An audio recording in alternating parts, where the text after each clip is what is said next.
Okay, shall we make a start? Hello everyone, thank you for joining us. It's great to see so many people here today. I'm not sure how many of you know who I am. I'm Ruby Stringer. I'm a senior transport planner at Stantec, and I'm actually in the Glasgow office. I work in Scotland on active travel projects in our kind of dedicated active travel team up here. And I'm also a member of the Transport Planning Society board, and I'm really excited to be chairing this session today. So we are so excited to have 4 great speakers with us here today to chat all about micromobility and particularly e-scooters. As I'm sure most of you are already aware, obviously micromobility is a really fast-moving area, particularly at the moment with regulation and policy, and definitely a bit of a hot topic. Micromobility is certain to be an important part of the future of transport, and I don't think there's many people that could dispute that at the moment. Future-proofing transport is actually the theme for Transport Planning Day this year, which I'm sure everyone is already aware is actually next week. It is on the 14th of November, on Monday. There will be an in-person event held at ICE, and there's also the opportunity to join online because it will be a hybrid event. So obviously you are welcome to join us. There's still plenty of time to sign up. Brogan, I don't know whether you could drop a link to that in the chat, maybe, just so if anyone's not already signed up, they could do that. So our webinar today is actually one of the last in a kind of raft of events to support Transport Planning Day. And we've organised around this theme of future-proofing transport. As such, we definitely need to kind of welcome and thank our sponsors for the day, who are on this slide here. Jacobs are our gold sponsor this year, and then we have a whole range of different levels of other sponsors. So thank you to all of them. So without any further ado, I would like to introduce our first speaker, which is Jonathan Flower. Jonathan is a transport planner and researcher at the Centre for Transport and Society at UWE in Bristol. He is a board member also with the Transport Planning Society, and he seeks to underpin transport plan practice with academic research and to inform students of the career opportunities in the field of transport. His current research project portfolio includes bus safety in Nepal, behaviour in proximity to automated vehicles, street design improvements for people walking and cycling, and possibly most relevant to today, an evaluation of the West of England e-scooter trial. So today he's going to talk to us a little bit about the context of e-scooter trials in the UK, and set the scene a little bit around how they are being evaluated. So Jonathan, I don't know if you want to share your slides on the screen. I think you have to stop sharing before I can. Yes, you're right. There you go.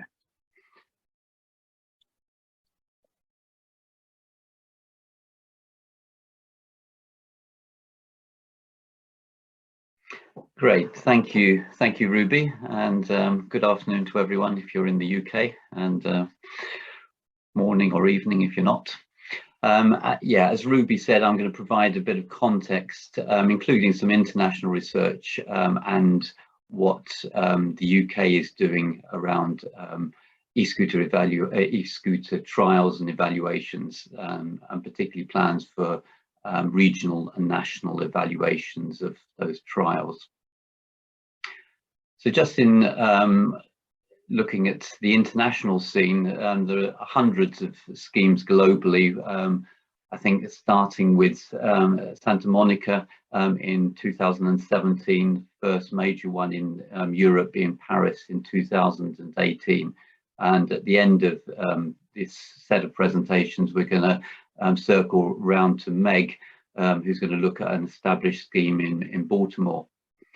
Now, across all of the schemes, sorry, Jonathan, I don't know if we can see your slides. I can't see them. Can anyone see them? I don't know if you need to read. It might be because I didn't stop sharing soon enough. Can someone let me know? No. There's a few comments in the chat saying can't see them. People can't see it. Okay.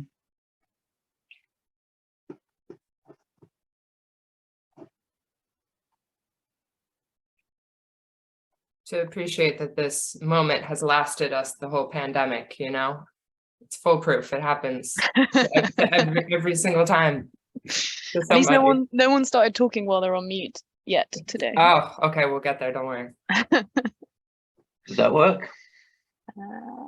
Yes, I can see. Yeah, there you go.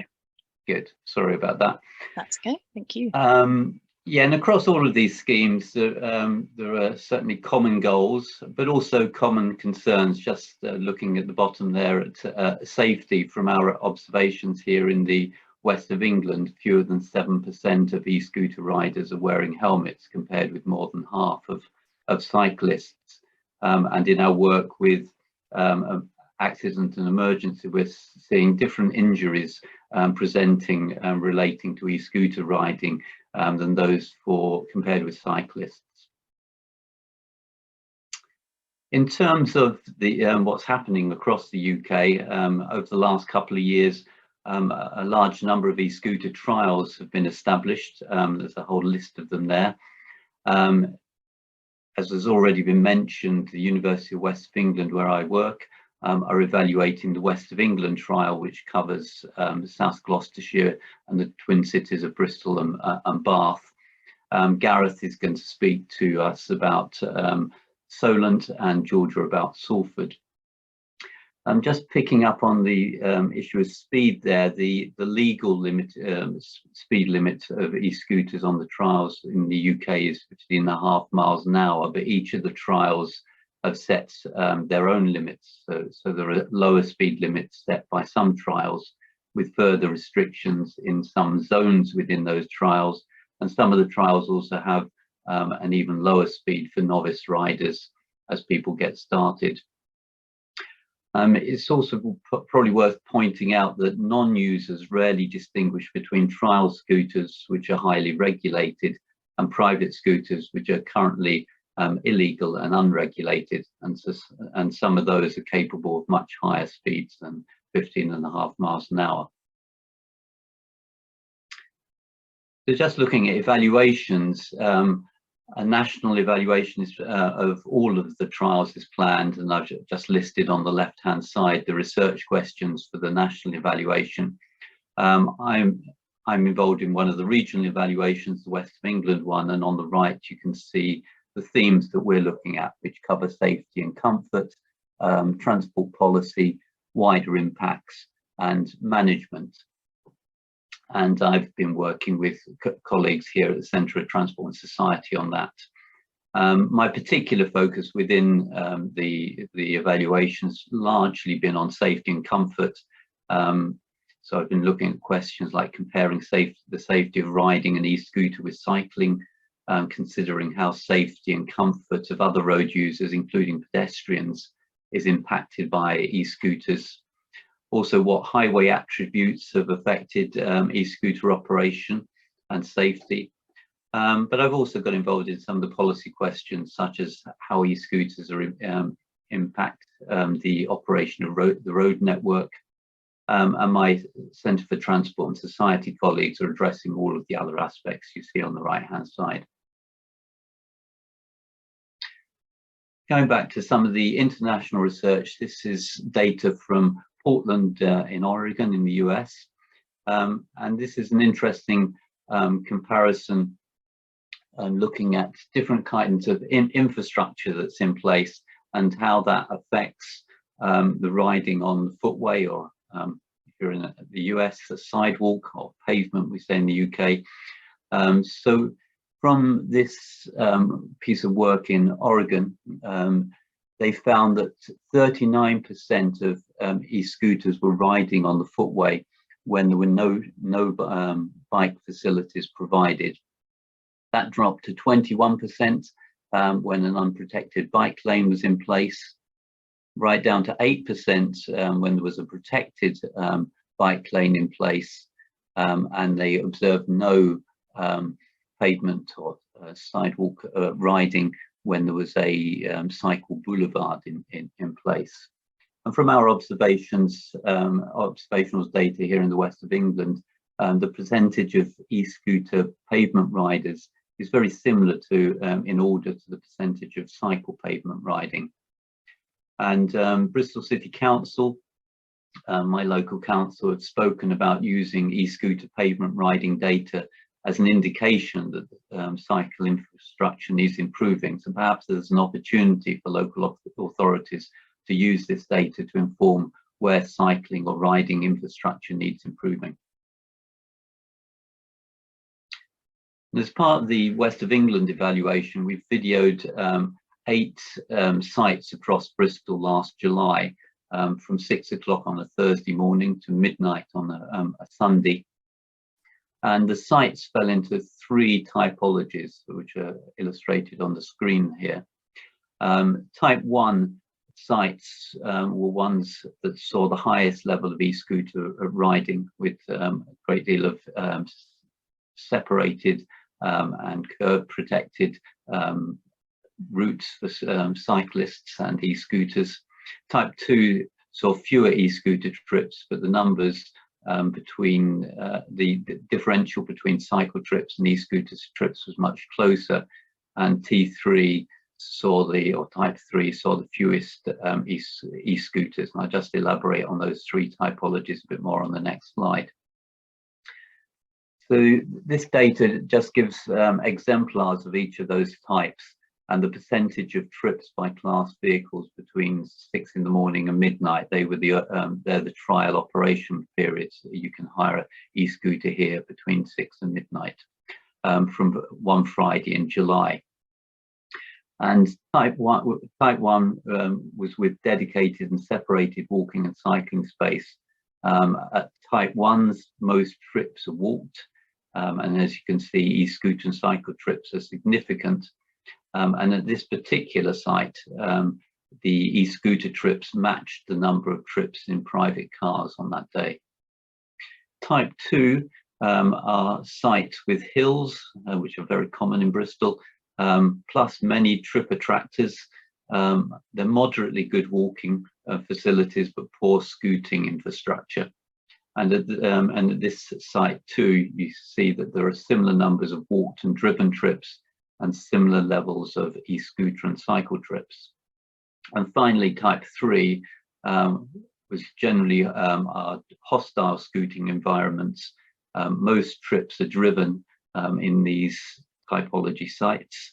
Walking is the second most prevalent mode, and as you can see, e-scooter trips are at their lowest. The Bristol City Council have vivacity sensors at various sites across Bristol, which are able to detect different types of street users, and this is their data from January 21 to April 22 at Bristol Bridge, one particular site in the centre of Bristol. And on this site, they reported that active travel modes combined accounted for 74% of trips per month, including cycle trips, which accounted for 9 to 11% of trips. And until recently, these vivacity sensors couldn't identify e-scooters as a separate mode, and so these trips were lost in the other data. This site was included in our evaluation, and our observations triangulate with these figures that indicate the e-scooter trips are sort of hidden in cycle counts that you can see there, representing about 4% of trips across the bridge, and cycle trips accounted for 7%. The Bristol City Council also has a data sharing agreement with the second university, the University of Bristol, who have sensors linked to an air pollution project on roads around Bristol Royal Infirmary, one of the major hospitals.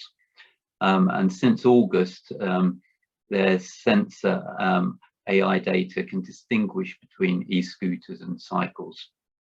So as you can see on the screen, the University of Bristol data showed on average about half the number of e-scooter trips as cycle trips, so 523 e-scooters per day on average compared to 1,054 cyclists. And this is an area of Bristol that's close to the University of Bristol and heavily used by students. Now, our evaluation observations corroborate these findings with expected variation by site. And actually our busiest site at our busiest site, we saw 2,132 e-scooter trips in a day between 6 and midnight. Interestingly, things change at the weekend, and at the weekend, the average count in October showed e-scooter levels almost the same as cycles at this one site, even peaking above cyclist levels in the early afternoon. In our own observations, we've seen that both e-scooter trips and cycle trips drop between weekdays and weekends, and cycle trips drop by half, and at the same time e-scooter ridden trips drop by a quarter. So across all of our observed sites for the evaluation, levels of e-scooters are closer to cycle trips at weekends, and at 2 of our observed sites, e-scooters were actually more numerous than cycle trips.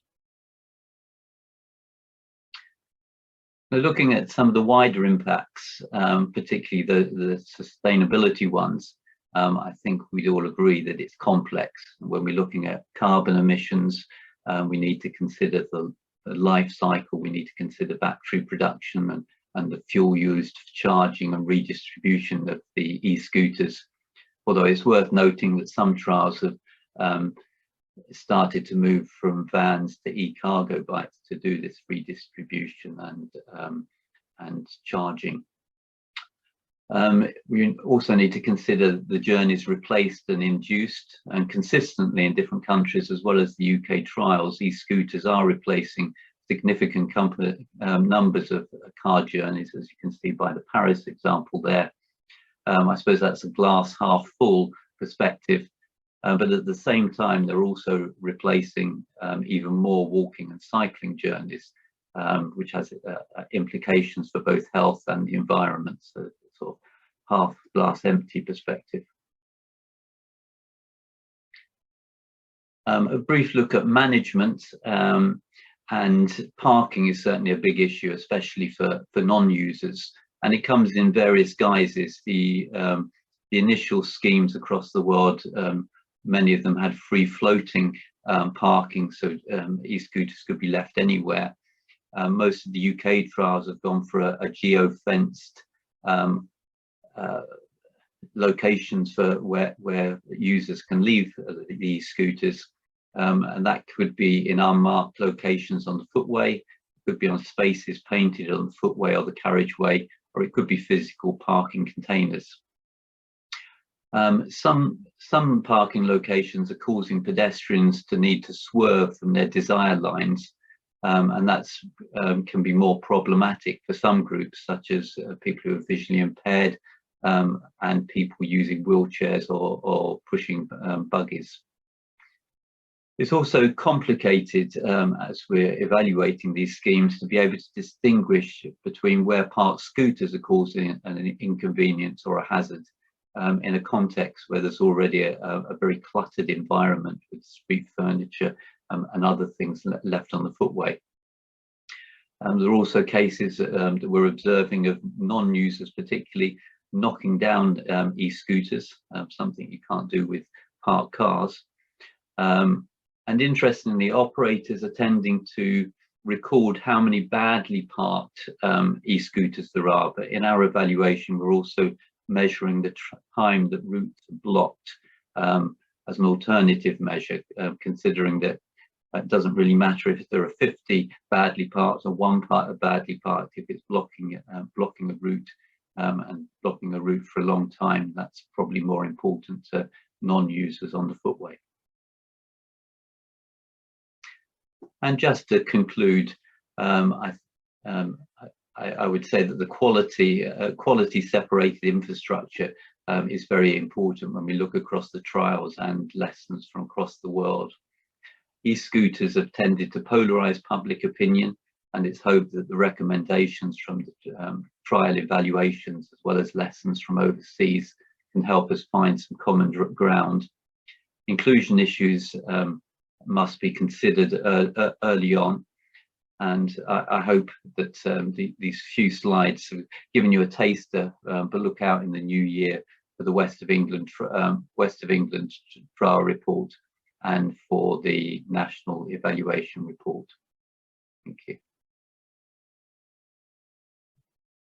Thank you very much, Jonathan. That was so interesting. I think some of that stuff about how they prefer, how e-scooter users tend to prefer using good segregated cycle infrastructure is really interesting in the context of maybe it actually doesn't matter what mode you're planning for, as long as you're providing some kind of infrastructure in that vein, sort of thing. I have seen that there's lots of comments in the chat box, but I think we're going to save them up until everyone has spoken, and then we'll have a bit more of a kind of panel discussion about them. So if that's okay, I think we will move on to Gareth. So Gareth is a future transport zone project manager for Solent Transport, as his lovely background demonstrates. Responsible for delivering various projects, including bike share and e-scooter schemes for Portsmouth City Council, as well as leading its micromobility evaluation work centred on safety and sustainability. He's previously done work both at the London Borough of Hounslow and as a transport planner for the Metropolitan Washington Council of Governments in Washington, DC, where he got his Masters in Urban and Regional Planning from Virginia Tech. Today, Gareth is going to tell us all about the e-scooter trials in the Solent area, how they went and the outcomes of those trials as well. So take it away, Gareth. Thank you. Thank you, Ruby, and yeah, thanks everybody for giving me the opportunity to speak to you today. So for those who don't know, the Solent Future Transport Zone, that's basically what our e-scooter trial was a part of. It was just shy of £30 million was awarded by the Department for Transport a couple of years ago to try lots of sort of future oriented transport approaches, really all aimed around doing things more sustainably. Most of those are, as you can see on the screen, are under Theme 1, Personal Mobility, including our e-scooter trials. There's also some sustainable urban logistics projects. And for those of you that don't know the Solent, it's on the south coast of England, includes the cities of Portsmouth and Southampton, which is what most of these slides will be about. We've also got the Isle of Wight and Hampshire as well. So, I'll speak to the sort of all of the e-scooter trials across that area. So the e-scooter trials that we have so far in Solent, we've got the one in the Isle of Wight, which is operated by Beryl, that launched in November 2020. And then in Portsmouth and Southampton, both of those are operated by Voi, and they launched a little bit later in March 2021. Following a few previous extensions, thanks to the FT sort of changing its mind about when trials were going to end, we have now approved across all of those 3 trial areas. The schemes will run until May 2024, when we do believe that the trials will end, and we'll get into a more sort of long-term framework for micromobility. The fact that they've been approved in all of those places multiple times is largely a testament to the success of the schemes to date. So I guess probably the headline figure when I'm talking about the features and successes of the Portsmouth and Southampton trials, which is the ones I'll be focusing on here, is that the highest mode shift is from car and taxi. I speak more to that on the next couple of slides. Also good news from our latest surveys is that there's actually more people who walk or cycle more due to the trial than who walk or cycle less. So very encouraging. We've got really good parking compliance in Portsmouth and Southampton. Jonathan spoke to this a little bit. We're certainly, I think, at the more sort of demanding end. We've gone a long way from the free floating model. So we have the geofence mandatory parking zones. We also have exclusively physical racks in Portsmouth, and the vast majority in Southampton also physical racks, and also max cap. So if a geofence is a little bit loose, that can still say that that Voi rack you see there holds 10 scooters, and the max cap will be set at say 12. So you could have a maximum of 1 on each side, even within the geofence. public consultation for every parking hub.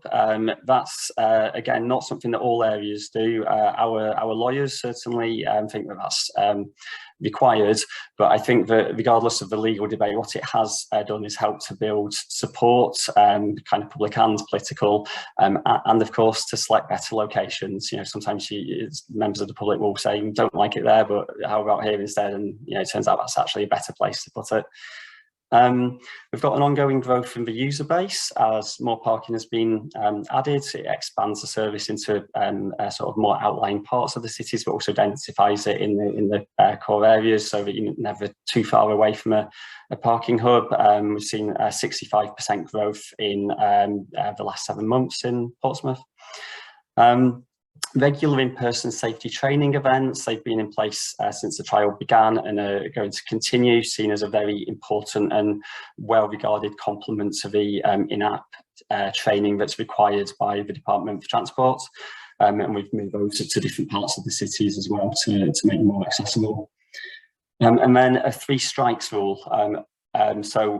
You know, whether this is needed in the longer term, you know, I think it's open to debate, but certainly again to gain that confidence early on, the fact that there were a team of VOI ambassadors who were sort of always you know, in the field, and that members of the public could phone in and sort of say, you know, I've seen this e-scooter with this is the registration doing this, that or the other, you know, twin riding or riding on the pavement.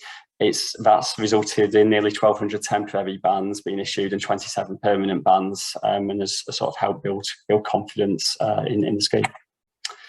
So mode shift.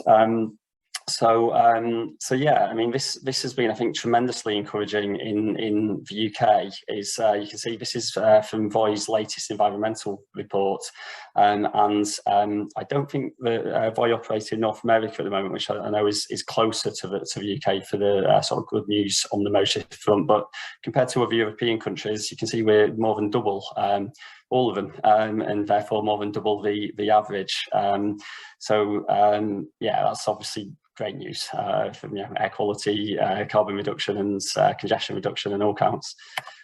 And then looking more locally, so this was the latest of 4 surveys that Portsmouth Council have carried out, it is asking that question, which I think the best research practice, you know, the best that you're going to get in terms of deciding or determining mode shift is that question of, you know, how would you have made your last journey? And what we can see is that in Portsmouth, 34% say it would have been by car and 20% by taxi. So those two together, 54%. I expect most of those taxi, probably Uber as well. I think it'd be good to sort of do some more research to tease that out. Yeah, that's just sort of tremendously encouraging. Some further sort of good news stats here. So this is Portsmouth and Southampton combined as of mid-September, so about 18 months into the trials. Got 120,000 users. So Portsmouth and Southampton's combined population is about 500,000.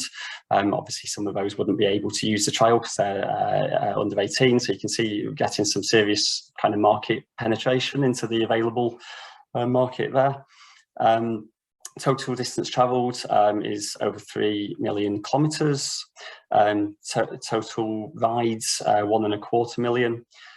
Again, coming back to that important mode shift start, so we've got over 500,000 car trips replaced, and the carbon dioxide equivalent saved for that is 282 tonnes. That's based on sort of VOI's calculations, which they go into more detail and in their sustainability report, we can speak to more maybe in the Q&A. I think it's worth noting that that's based on their own survey, which has a smaller user base than the Portsmouth one and had the mode shift at about 45%. As I say, ours was 54%. So potentially that CO2 equivalence is actually slightly a cautious estimate. And then the important thing to remember, of course, is in terms of local air quality, well, there's no sort of life cycle emissions or anything in that. It's just, you know, pure and simply removing all of those dirty fine particulates that get into our lungs from the air, and you know, reducing all of the negative outcomes that go with that. And there's been 42 kilograms of PM2.5 reduction trial to date. So for all of that good news and those good starts, there are of course still many challenges. So just listed a few of the key ones. So those same surveys that have been conducted, you see that there's a lot of polarisation between users and non-users, and also different age groups. Council surveys tend to skew older. Micromobility, well, e-scooters in particular, tend to skew younger. So of course that's reflected in the survey. Results, you also get a lot of conflation with private scooters still in the UK. So that's something else we have to kind of guard against. Consultation, whether it's legally required or just a good thing to do, it is undoubtedly resource intensive. And then the other, I think, thing that's sort of wrong with the particular type of consultation we have to do, the S115 from the Road Traffic Act, is it actually gives frontages veto power. So if somebody doesn't like the idea of a rat going in outside their house, even if there's 5 meters of pavement space and there's no issues whatsoever, they have veto power over it, even if 100 of their neighbours all say it's a great idea. So that's a bit annoying. We have to deal with it. The latest survey indicates that 37.5% of trial users in Portsmouth reduced their public transport use. Bit of context there, the sort of the mode shift, so the actual sort of journey's loss, as it were, is single digits, around 9%. But post-COVID, when a lot of bus companies are already struggling to get their ridership back and are heavily reliant in the UK on farebox revenue, then that's not something that we should ignore by any stretch.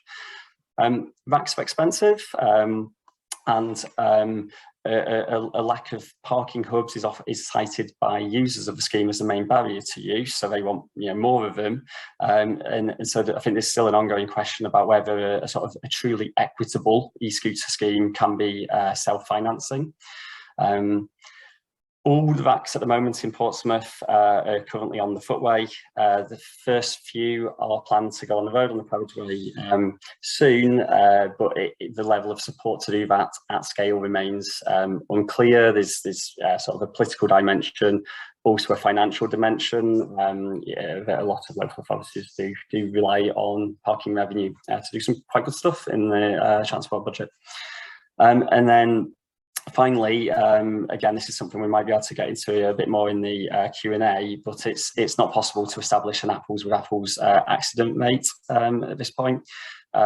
We are getting some really useful help from TRL at the moment, and I'll probably be able to speak about that more in the coming weeks. But I'd like to share that their initial analysis suggests that the accident rate is dropping in both cities, which I think is sort of intuitive as more people use it and it becomes more sort of normalised. But yeah, obviously still tremendously encouraging to actually see the stats bearing that out.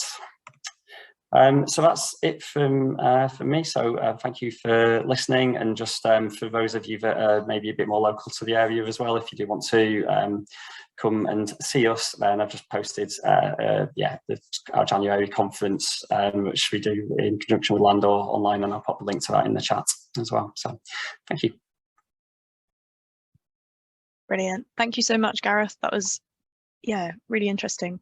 I think some of the data collection stuff we definitely need to have a chat about in the Q&A, kind of like quality of data and everything. I think we'll come back around to that, and I know a few people have asked about it in the chat. But on a very similar vein, we now have Georgia to speak about Lime and the experience of the trials in Salford. Georgia is Lime's UK and Ireland Public Policy Manager, where she works to make sure that transport in the future is shared, affordable and sustainable. And she has a background in all types of transport planning and is also a board member for the Transport Planning Society. So, Georgia, go ahead, share your screen, tell us what you've got to tell us. Thanks, Ruby.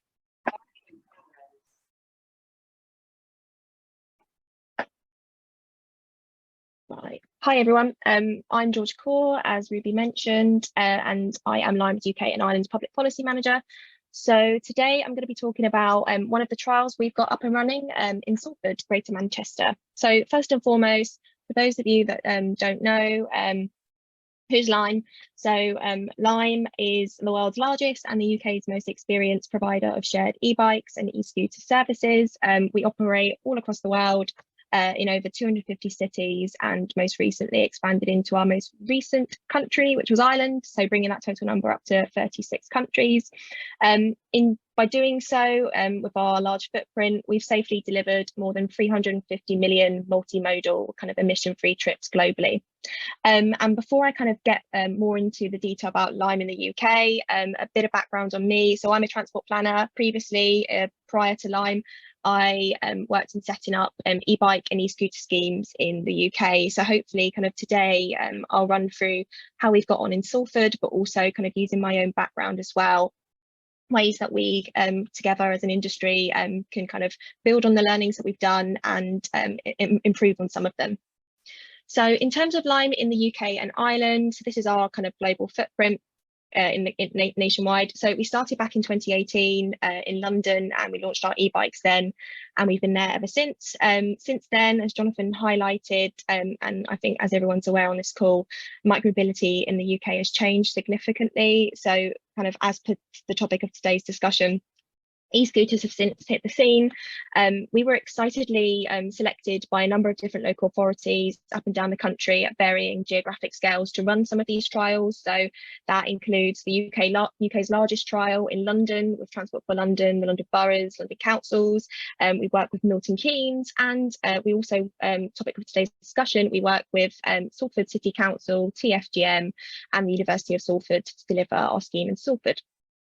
A few other kind of bit of highlights. So in combination, altogether, we've delivered more than 2 million rides nationally, which is fantastic, helping to remove approximately 3 million car trips. We calculate this in that kind of on average 1 in 4 e-scooter or e-bike trips replaces a car journey.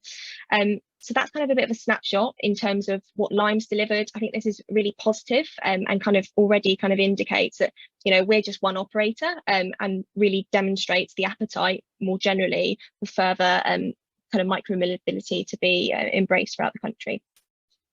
So in terms of Salford, for those that you are unaware, Salford is based in Greater Manchester, and as Jonathan mentioned, the trials were introduced as a means to provide safe, sustainable and clean transport options in the city, which was generally spurred on by COVID. It was introduced as kind of a COVID recovery measure at the time, but it also aligns more widely with cities' kind of mandate for encouraging active travel and delivering on their climate change strategies. So we've been running the trial there for just over 2 years now, and launched it back in 2020. A little bit about Salford. It's kind of like a medium-sized borough as such. It's got 260,000 population, and it can be characterised as a bit of kind of suburban but also urban, right on the periphery of Manchester, kind of like city centre. So there's lots of trips kind of from Salford and city centre and back, kind of those radial trips that you'd expect.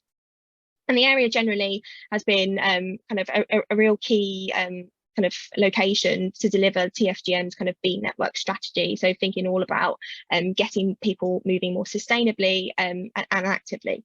So I wanted to talk about Salford today because I think it runs a really interesting example of how these schemes can work in different contexts too. So initially the trial started with just 50 scooters, and that's since scaled up to over 500. And as a part of this, scooters are required to be parked in designated areas, as kind of Gareth mentioned. These were previously unmarked, but they're now marked bays, but all of them are geofenced, so they have to be parked in these designated areas that the city allocates.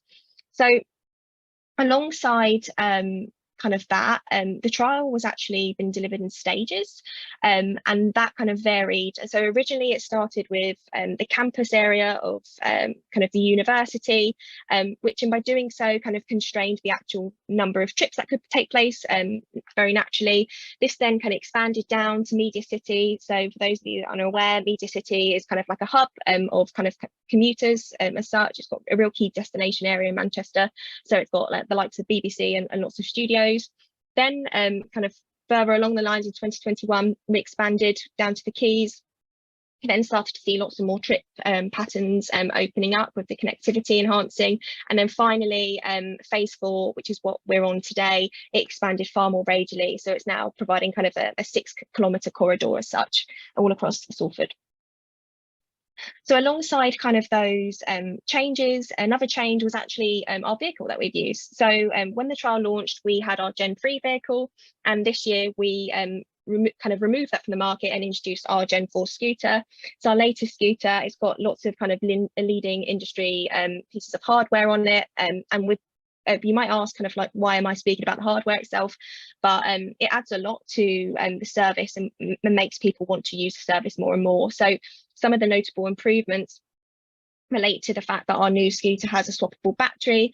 That's really key, not only kind of for user experience, but for us in terms of reducing the number of operational trips that are associated with maintaining the fleet, leading to kind of a real holistic kind of sustainability of the service. And then another iterative improvement was removing and changing our handlebars. So we've now created these swept back handlebars, very much like a bicycle. So it adds kind of added stability. And also in terms of our learnings across the world, what we found is that, you know, if you've cycled before, you're very used to that swept back handlebar, but if you've got that kind of straight frame, which lots of the scooters have, some people immediately is one of the things they comment on, and they might find it a bit uncomfortable. So we changed that. So talking about the hardware itself, it really does feed into people's user experience. So I'll touch on in this shortly why that's important and how it's got a role to play.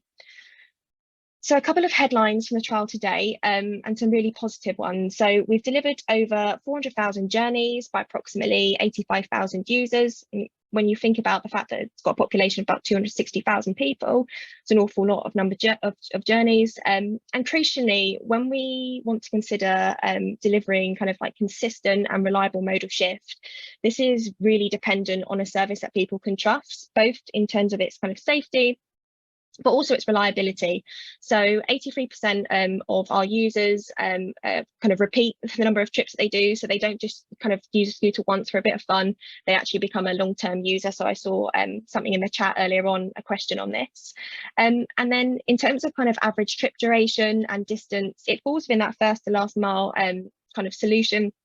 And I know, kind of generally speaking, that's what a lot of questions about micromobility kind of get asked about. Where does it fall within the transport scheme? And it really acts as a complementary measure for those first to last mile journeys, and namely kind of to public transport interchanges.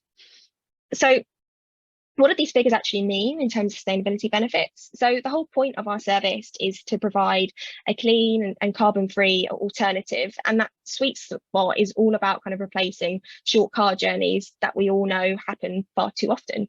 So we estimate that we've been able to replace over 100,000 car trips in Salford, which have kind of travelled more than 200,000 kilometres, and this is based on that 1 in 4 number that I mentioned previously. But the bedrock to these stats is ensuring that the scooters are able to be used for functional trips. So whilst they can be fun, and some research says that people are motivated in part by them being fun, we actually want riders to kind of choose them not just once, not twice, but become consistent users in favouring those instead of less sustainable modes. So that's kind of in terms of what we've done in the sustainability and what the trips have delivered. But in terms of what the hardware has delivered, as I mentioned, we've introduced our new Gen 4 fleet into the area, and that's generated significant reductions in our CO2 kind of delivered per passenger kilometre, which is great. So I've got a chart down there at the bottom. Now, in terms of usage patterns, what does rider behaviour look like in Greater Manchester? So kind of thinking back to phase 1, when we were just basically in a University of Salford's campus, and what you can see kind of the hotspots of where people travel to, it's very small. And obviously there was kind of wider context ongoing here. It was COVID, and it was a very limited area. So whilst we saw good usage, it's very hard to kind of draw meaningful modal shift inferences and sustainability impacts here, because the area was just so small and contained, and by doing so, it's very unlikely that they were able to replace kind of car journeys. So when thinking about designing kind of operational kind of areas for shared services, I think the critical thing is delivering an operational area that supports functional journeys, and that's what we've done in Salford. So phase 2, we've expanded that. We went down to Media City, and what we saw kind of naturally was people wanted to go there. It's a hub, it's a location that people want to get to. So this really expanded not only the number of trips, the areas, but also the trip types. More people were going to be starting to go for a commute journey and using it for the commute journey. But what we also wanted to see is more people kind of using them in between there. What happens if you wanted to stop off midway, grab a coffee and then head to work? You couldn't do because there wasn't parking available. So what we did was we expanded this again, and this was a significant expansion. So we went all the way down into the Quays area. And as a result of this saw an immediate 2-fold increase in trips, showing kind of far greater number of functional journeys that could have been made possible. And then finally, bringing us up to kind of like the current footprint of the trial, what we've seen is just massive growth and use across this very naturally, but also in doing so, so many more functional trips can now be taken. Once we made this change, we've actually seen a massive increase by 50% in the number of trips compared to this time last year, which shows that kind of lots of people want to go to the city centre, they want to come back, but they also want to go to the Media City. So the whole point is learning, where do people want to go, where do people live, and what are these other trips that perhaps may not have been taken previously that the scooters can provide, and making this into the operational area. So a bit of a quick update in terms of time of day. So as you'll see, kind of the hourly profile, a lot of trips help to support kind of the commute, real strong kind of peak commute purposes, but also with the scooters, we actually see them used kind of on the weekends as well. They're really good because you can get out and about and use for recreational uses. So a large kind of variety of different people for different purposes use these trips. And this leads me on to our own kind of like rider survey data, which shows a lot about how people actually use the service too. So in terms of why Lime and why do people use Lime, one of the key questions I think people get and the industry is asking is when contemplating kind of a new e-scooter services, how will this affect modal shift? So one of the key benefits of micromobility is that can really drive people towards public transport hubs, and that's what we've seen, and that's what people of our services in Salford use this for. So 63% of riders said that they help them to get to public transport, which is fantastic because it doesn't cannibalise away from public transport, but it actually just ensures that people can get there kind of quickly as and when they want and using a sustainable transport mode. Moving quickly on to kind of hardware, as I mentioned previously, hardware is super important. Riders want to ensure that they're using a safe and they're a reliable vehicle that can get them kind of where they want to go, but also when they need to get there for. So one of the most important pieces of hardware and kind of the metrics that operators generally industry-wide use is uptime. And that all relates to the maintenance of our vehicles. So seeing those numbers there that, 83% said that Lime vehicles were better maintained than competitors is fantastic feedback for us. So uptime basically means what percentage of vehicles that are deployed on the street are available to use at any time should a user want to walk up and use it. So higher numbers is great because it means more reliability and the higher likelihood that someone was going to go, right, I can definitely say a scooter's going to be there ready to use and off I can go and make that journey. So it really adds in more convenience. A quick one on economic opportunity. So there's a breakdown of kind of the trip purposes that scooters are used for, but more generally, economic opportunity. I think this is something that has been perhaps overlooked for cycling and scooting before, and that's that they can bring people to different destinations. So I know kind of TfL have done a huge amount of research in terms of kind of the cycling pound as such, and what people of kind of active travel and sustainable transport can bring to the local high street. So what we saw is that more people were able to reach work more easily, but actually they're more likely to visit local businesses. So it's all about kind of getting more people moving out and about and seeing the local area, which we've definitely seen from our research. So looking ahead quickly, we've worked with the University of Salford and they're a partner of this scheme, but they've actually conducted their own independent evaluation of the trial, and they recently released the report, which I'll pop into the chat after this for anyone who wants to have a read of that. But some of the 3 key outcomes of this, and this was with kind of Lime riders, generally they did this through mixed methods, so they spoke to people through surveys, interviews and focus groups. But what they found was that 46% of survey respondents would like to use e-scooter rentals, and they basically facilitated them to make trips that they otherwise wouldn't have had.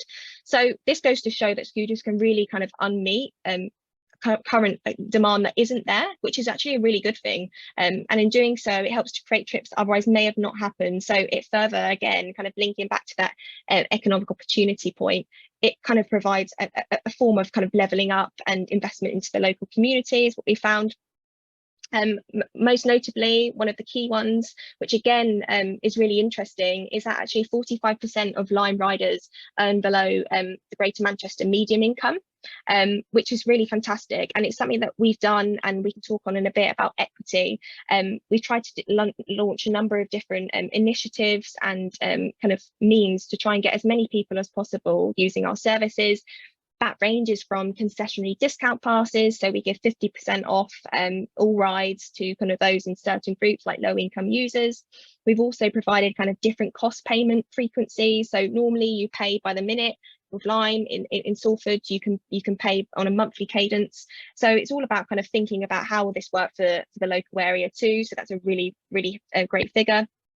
And then finally, almost 60% of people that University of Salford engaged with said that they think that Lime scooters would make Greater Manchester a more attractive place to live.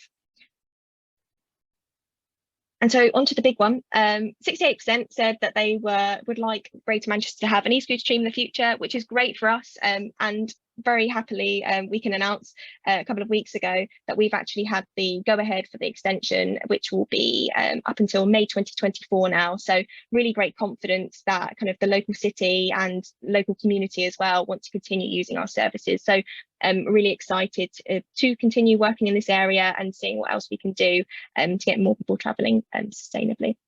And that's it for me. Brilliant. Thank you, Georgia. That was, yeah, super interesting. Some of the stuff on kind of hardware I'd never really thought about before, kind of how that actually impacts on sustainability per mile is, yeah, a really interesting point to make. Okay, moving swiftly on, last but definitely not least, our final speaker today is Meg Young, who is joining us really early in the morning on a public holiday. So we are very grateful to her for joining us. Meg is the Transit and Multimodal Chief for the Baltimore City Department of Transportation in the USA.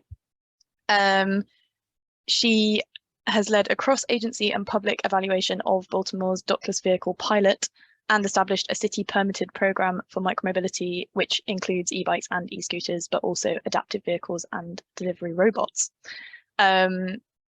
She also worked as the bicycle and pedestrian safety coordinator for the city of New Orleans, where she got her Masters of Urban and Regional Planning from the University of New Orleans.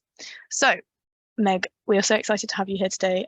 She's going to give us some insights from running an e-scooter scheme in Baltimore and kind of the outcomes of that scheme, and hopefully we'll get some good comparison with the UK schemes that we've just been talking about, and maybe some ideas for how we can do what we're doing a bit better.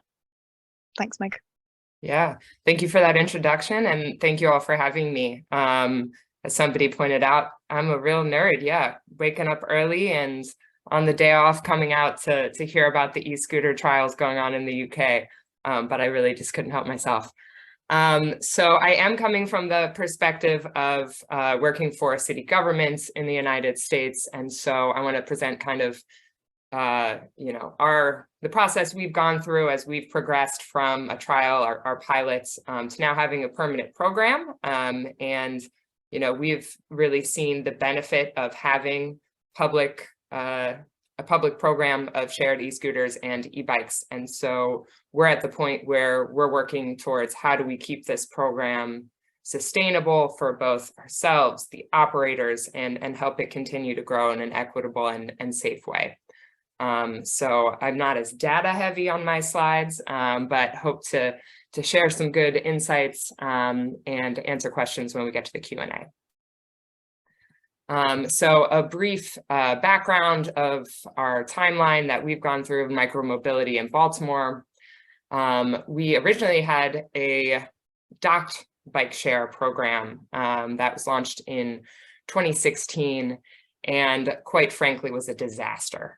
This is where we try to own the vehicles ourselves, and at dock stations, provide e-bikes for public use. But Baltimore is not going to give you the perfect living laboratory. We are a real city. We have real problems. And due to high rates of vandalism and generally the launch of a docked vehicle program where docks were not available in neighborhoods that really needed it and didn't have access to cars, led to it being kind of a source of animosity and people not really supporting this program. So it shut down in 2018. The day that they offered me the job as the bike share coordinator, they shut it down. So I came in right at the end of that. And it coincided with the e-scooters actually launching overnight in the public right-of-way in Baltimore. And I came in as a bicycle and pedestrian advocate saying, I'm pretty skeptical of these vehicles myself.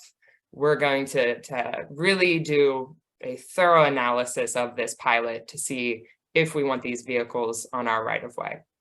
And so, as Ruby said, it was a cross-agency and very public analysis of our pilot where we were really digging into a lot of the data points that y'all have brought up here. Honestly, your data is better at this point. We kind of know more what we're looking for. But after 6 months, we published our evaluation report, and that's available on our website, and presented the case to City Council that we thought that the program should be codified. So in 2019, we codified the program, legalizing e-scooters as a vehicle type for both personal use or in a public program. And we established this permit program, which allows us to annually iterate on our rules and regulations and annually renew or issue permits to private operators. And so since 2019, when we issued our first permits, we gave a free extension during the onset of the COVID-19 pandemic in 2020. We've issued permits again in 2021, and then most recently, July of 2022. I feel like I missed a point, but maybe I'll make it on another slide. We'll get there. So to give you an idea of how the program has been operating in just sheer size, we have a population of 580,000 people in Baltimore, and we've had 6 million rides since 2018. This is 120,000 rides average per month, from 2,000 to 3,000 vehicles. It really fluctuates with seasons. 50,000 active accounts monthly. And our equity users who qualify for the low income plans are actually our most frequent riders. They tend to take 3 times as many trips as the average user. So what's interesting about all of this and the shutdown going from the bike share to a free floating dockless program was this immediate uptake and high ridership. Whereas the docked program had that animosity of who were these dock stations put in for? Who is this serving? And we never really saw a big uptick in ridership as soon as the e-scooters launched, and we immediately did require them to serve the entire city. And because there's not that immediate need for infrastructure, we could demand that pretty quickly, right? That they be deployed in neighborhoods where people don't have cars or might have poor transit options. We saw this immediate uptake across the city, and again, in particular, from our equity users. And there's also just was never that kind of stereotype of what is the e-scooter rider? Who is it? It could be for anyone. When it came on the scene as a new vehicle, we saw upticks of usage all around the city and from a lot of different people. So what is the role of the city in this then, right? If we have operators like Georgia representing Lime here, operating in our city, but we are the ones who've had to evaluate the pilots, in your case, the trial, and really set the framework. Pictured here is our mayor. Look him up, Mayor Brandon Scott. He's got the best afro of any US mayor that I know. And he hopped on this scooter after I was told, you can't force him onto a scooter. He did it himself. Absolutely ran up and had a great time at this event. But the role of us as the government, right? Once we've evaluated the pilot, it's been to set the goals of the program. For us, it's equity of access, and it's increasing the active transportation share. And we've said, you know, this dockless program can help us achieve those goals. We have to align those laws, the annual regulations, and the policies to achieve those goals. We're the ones responsible for keeping on, the funding mechanisms and sustainability on track. And we convene all stakeholders for this continuing to be a public evaluation for everybody to understand what is going on with our program, to be able to access information about it, whether you're a rider or just someone else on the roadway. So I'll highlight a few things here about how our laws and our regulations and our policies kind of all work in concert. And pictured on the screen here is our current fleet within our dockless permit program, ranging from the e-bikes operated by Bird and Spin, e-scooters, and then an adaptive program that we've launched for people with disabilities to be able to rent vehicles on demand with the electric tricycles and the electric wheelchair. So at the very base level at the law, all of these vehicles have to be in the vehicle code, and that defines how they can be ridden, whether it's a personal vehicle or a private vehicle. And that's something that sparked more debate than I thought it would when we initially launched this of, you know, are we writing these laws just for shared vehicles, or are we writing them for personally owned vehicles as well? And then again, the law also set up our permit program, and it gives kind of broad regulatory requirements. It's very important when dealing with, you know, again, the future of transport here, and a field in which things are evolving so quickly, whether it's vehicle innovations or frankly, completely new vehicle forms. We really built in broad requirements so that we have that flexibility. So things like, you know, there will be equity requirements in the program, but not stating what they are in the law, because the law is hard to change. Saying that the director can allow other vehicle types with approval, because again, we don't know what's rolling down the road next. So allowing some of that flexibility to be able to work with innovation, and then be able to regulate anything that is coming down the line through those rules and regulations, which are more flexible than the law. So when we look at our annual regulations, this is something that we update on an annual basis. Again, in a public process, we have quarterly meetings that are open to the public where we really highlight, here are things we're debating changing, and have a full public comment period where we would allow the public, the vendors, everybody to comment on potential changes. And so one of the changes we made last year was for rented vehicles requiring a bigger wheel size. Bigger wheels tend to handle bumps better, and it encourages, you know, safer vehicles for rent that are in the right of way. The regulations, we also incentivize things we want. So we reserved a permit for operators that have both e-scooters and e-bikes, so that we have some more variety in our fleet. And then finally, if we get one step below these regulations, we also try to have very clear policies of how we follow through on these regulations, and work with the vendors, the permit holders, to provide the best service for the people of Baltimore.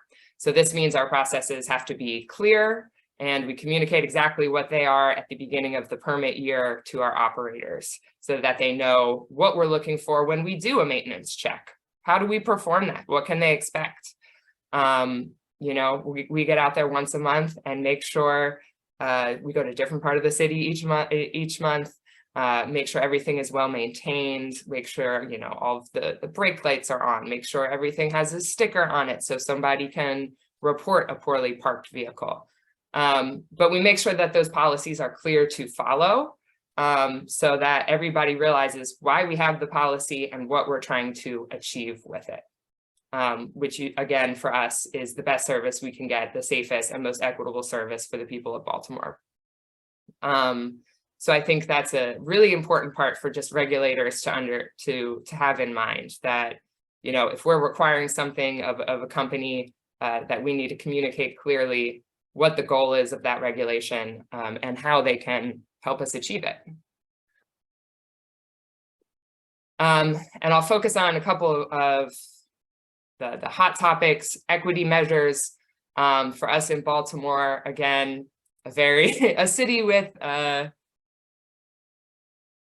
lot of challenges, not the ideal environment necessarily, a lot of equity concerns, whether it's income discrimination.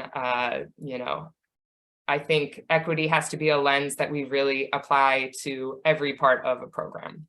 So a couple of things that we do require: vehicle types. We do incentivize different vehicle types because not every scooter is going to be for every person. Some people prefer an e-bike.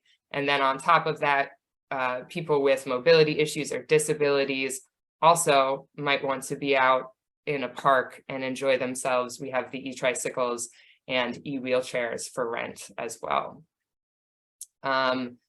Vehicle access. This was really a hallmark of our program in Baltimore.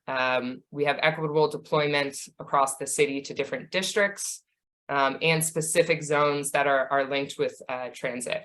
And this is, again, part of our regulations, and we make it really clear to the operators how we're checking it. So we check each morning to see if there are vehicles evenly distributed, and we check in twice a month with operators and let them know, you know, what we're seeing from our end, to ensure that vehicle access is equitable. We have several levels of plans: low income plans, cash plans, non-smartphone plans. We have customer service for everybody and not just riders. And this means that we do check up on the response time when somebody reports an illegally parked vehicle. If we have multiple reports that response time is not being met, then that's where we might step in at the city to say this is a requirement of the permit, and this is how we're going to audit it. We also require apps to be WCAG compliant, which is web content accessibility, so that somebody who might be using a screen reader can still, again, be able to report and get the same customer service that a non-rider or a rider. I get the question sometimes of like, why would a blind person care to access the app?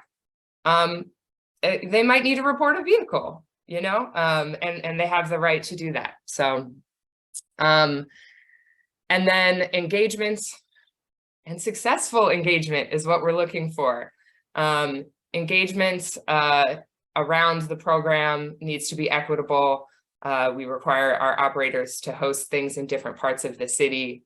And we found that the most successful engagement is actually in partnership with the community, not just when the companies go out there randomly on their own. So what's pictured here was a very fun event where Super Pedestrian operates Link Scooters, actually sponsored a wheelie competition. They were having an issue with their fenders being broken because people were doing wheelies on their e-scooters. So they said, all right, let's meet the wheelie kids. Like, let's do it. And so they sponsored this competition with a local group called Black People Ride Bikes, who has the trust of that community of people who are popping wheelies. They knew who to invite. Super Pedestrian didn't. And gave away bikes to some of these kids, you know, in the hopes of like, well, first of all, yeah, sign up, get your low income plan if you qualify, learn how to operate this vehicle safely. And then if you really just want to pop a wheelie, you know, here, have a bike. Stop doing it on our vehicles. But by approaching areas where we're having vandalism more face, you know, right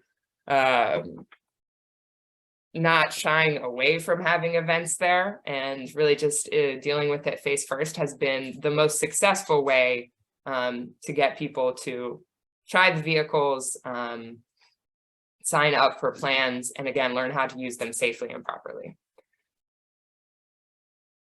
And then for riding and parking concerns, I would double down or triple down on some of the stuff that Jonathan presented, that the #1 determinant of where and how people ride is the infrastructure.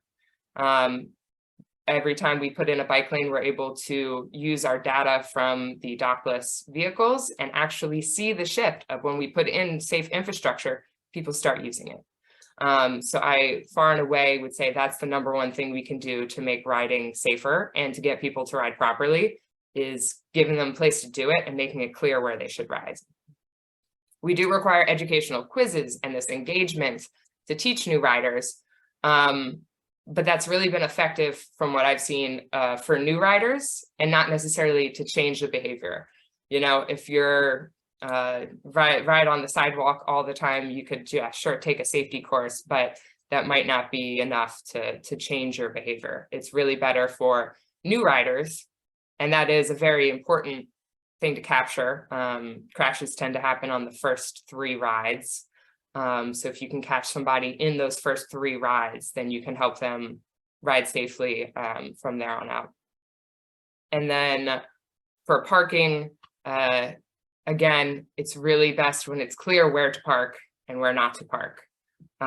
Similar to what Gareth mentioned, we do when we establish a parking hub like the one pictured, we do that public consultation. We ask the adjacent property owner, and it's not legally required, and again, a similar vein, but it helps to have that touch point. And if somebody's going to have vehicles out front, you can answer all of their questions about what's going on outside their front door.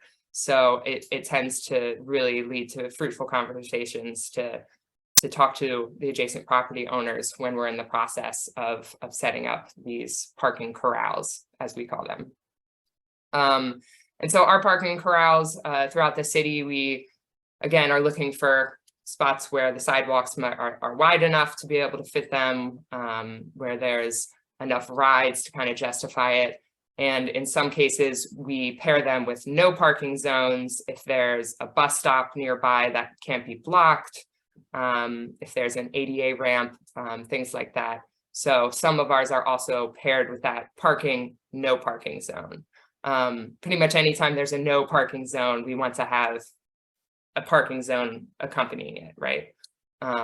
So that if we're telling people you can't park here, we give them the proper option, hopefully somewhere close by.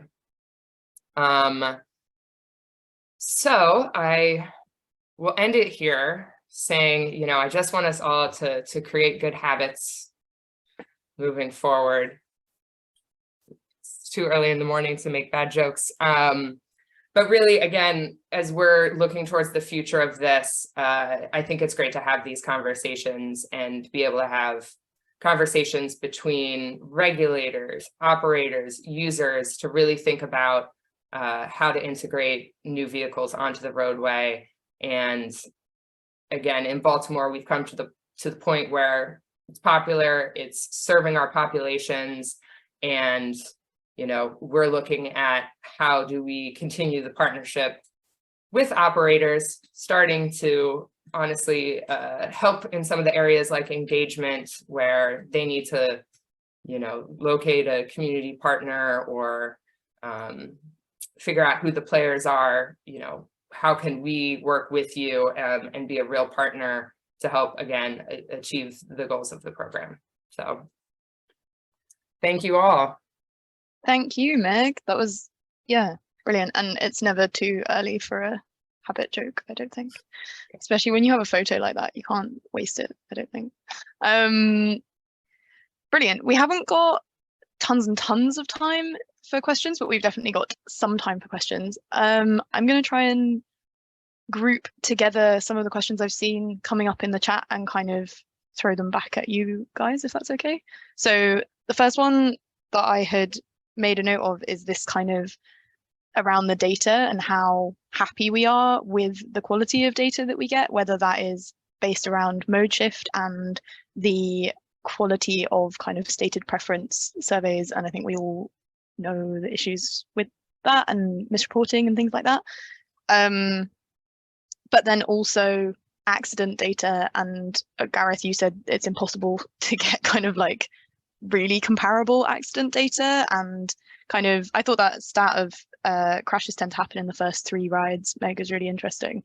So yeah, I suppose my question is really, do we think we're happy with the quality of the data that we're getting in order to evaluate these schemes and trials at the moment? I don't know if anyone wants to jump in, otherwise I might ping it to Jonathan to start with.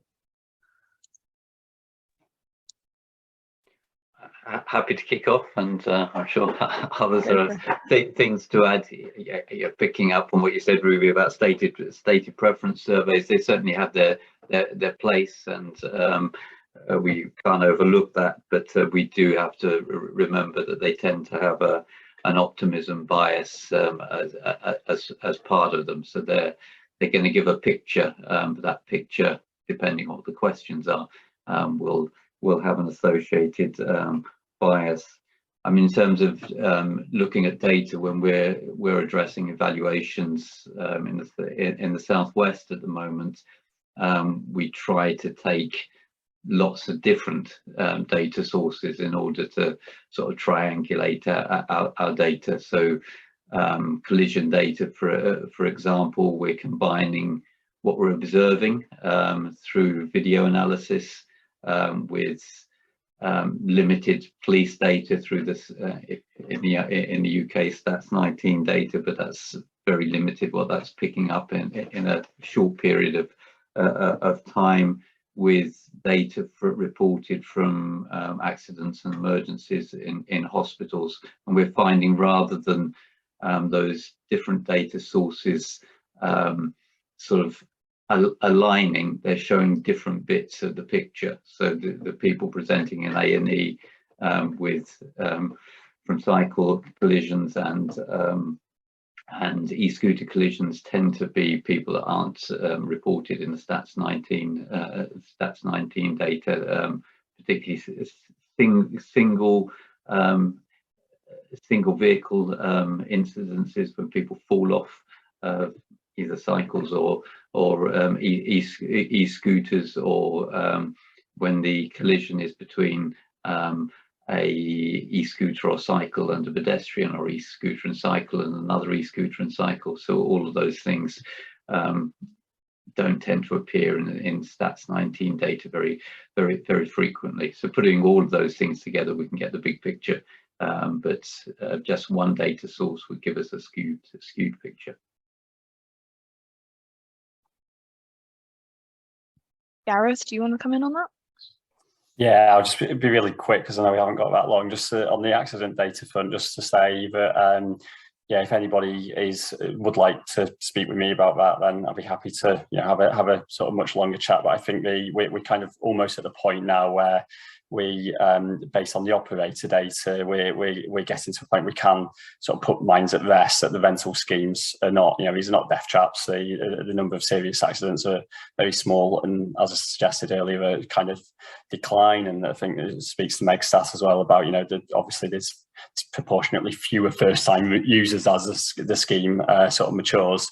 So I think we're, as we get more data out on that, we'll be in a good spot. We're very reliant on the operator data at the moment. Fortunately, it seems that the operators are pretty consistent in the way that they report it, because they have to the DFT.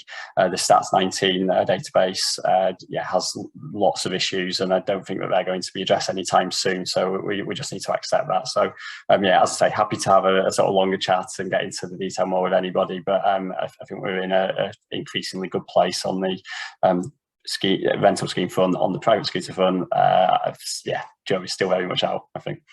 Yeah, I think some of this might have to get taken up after this session, but somebody asked if we would be happy to if speakers would be happy to share their emails. So if you guys are, then I'm sure that would go down well. Georgia, have you got a quick?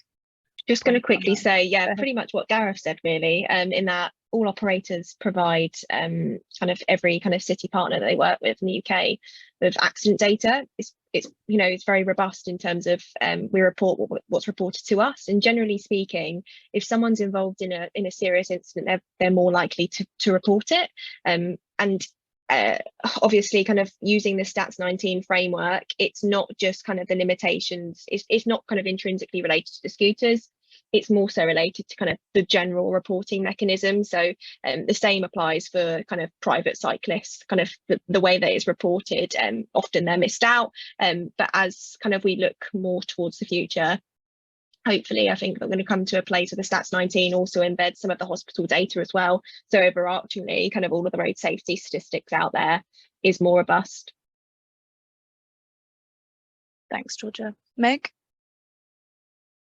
Yeah, I was just going to say, we still don't have this part figured out in the US either, as we're trying to locate, you know, actual crash records. But again, what is clear, or that we can track, are the severe injuries, or if there have been a very limited number of fatalities. And from that, it's clear, you know, that there's not as many severe crashes linked to e-scooters. And I think that's what we have to kind of hone in on. That I'm sorry, I was a little flippant with somebody in a chat earlier, but I would rather have a drunk person even fall and break their elbow on an e-scooter than controlling a motor vehicle where they could injure themselves and somebody else.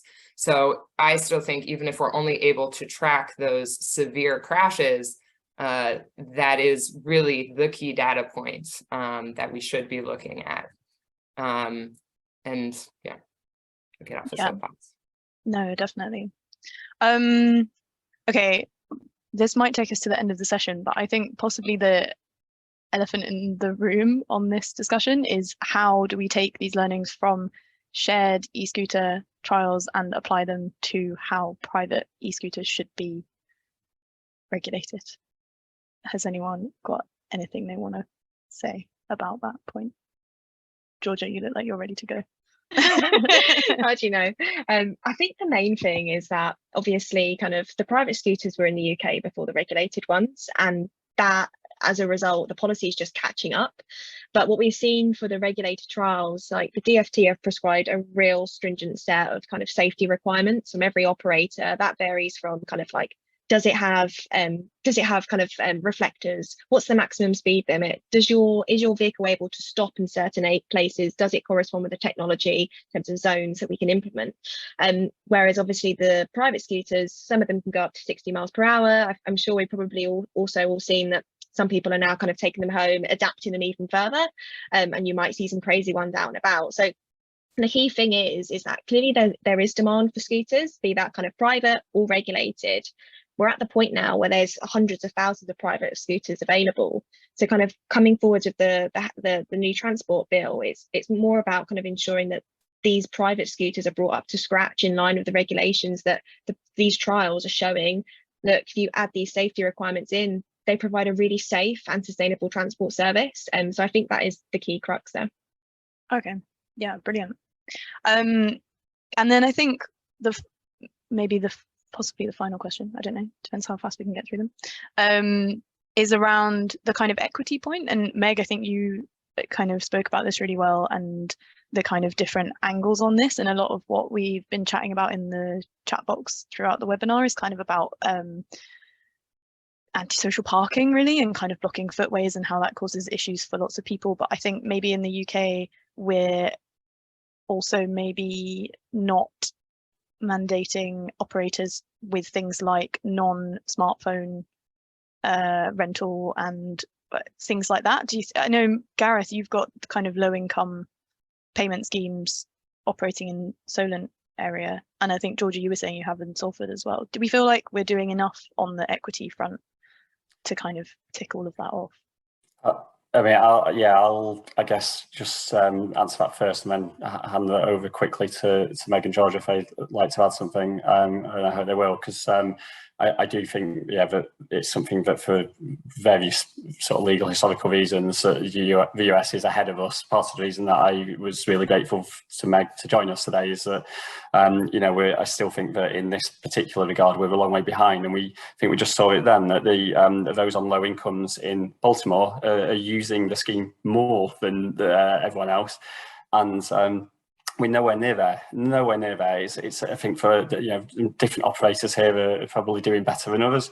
I know Line, I heard we're doing you know, relatively well compared to others in the UK. And kindly, one of George's colleagues, Hal, had a chat with me. He had, you know, no sort of particular skin in the game in the solo, and had a chat about what some of the things they were doing.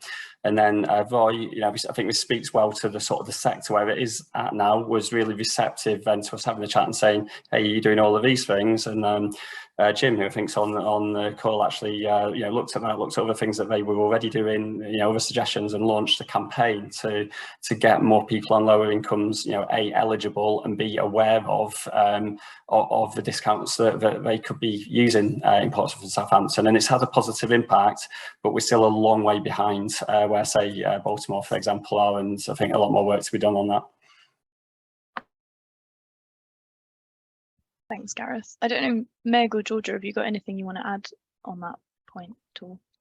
I'm just happy Gareth took exactly what I was hoping for from some of my presentation, is that, like, when you have the equity plans, you also have to make people aware of them. You have to think about who are you trying to reach and who are you trying to solve, like what problems are you trying to solve with this new program in place. And for us, access was a #1 goal. And so we, you know, have to get it out in front of people who currently don't have other options. So Yeah, definitely. I was just going to chime in and say I completely agree. It's all good and well having kind of schemes in place, but if you don't shout from the rooftops, they're never going to be used and cater to the people that they're supposed to service. Some of the stuff that we've been involved in, and also, I guess, kind of from the London perspective as well, it's very multilingual. So lots of our kind of advertisements and kind of raising awareness is actually in many different languages to try and raise awareness of that amongst different communities that otherwise just may not kind of pick up on the message in kind of certain channels. So that's one of the ways that we've done that. But I agree. And in terms of the kind of the equity point as well, and it kind of touches on what Meg and Gareth both mentioned earlier on, was about adapted vehicles. So we've seen some of them in the US, and obviously they're in Baltimore. And I think kind of going forwards, there's definitely demand, and something that we're picking up from stakeholders generally across the board of, we'd really love some adapted vehicles over here that could be, you know, a part of the shared fleet. And hopefully, I think kind of with the new transport bill and kind of just with micromobility becoming more mainstream, people kind of talk about it more, that kind of more of these adaptive vehicles as well come into our street spaces, and that just doesn't kind of, that's not constrained just to kind of adaptive vehicles, but also shared cargo bikes. You know, there are so many different types of micromobility, low emission vehicles that need to be embraced kind of across the country more so than they are now. Yeah, absolutely.